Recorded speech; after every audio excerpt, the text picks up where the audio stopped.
Replacing a tail light bulb in a 2014 and 2019 Kia Soul in under 1 minute.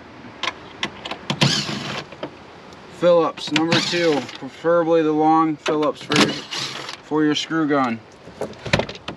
Pull from the bottom seems to be easiest. Pull straight out. Unplug. We're going to go for the 1156 here. Turns out. New bulb. Turns in. Click. Click. Plug in.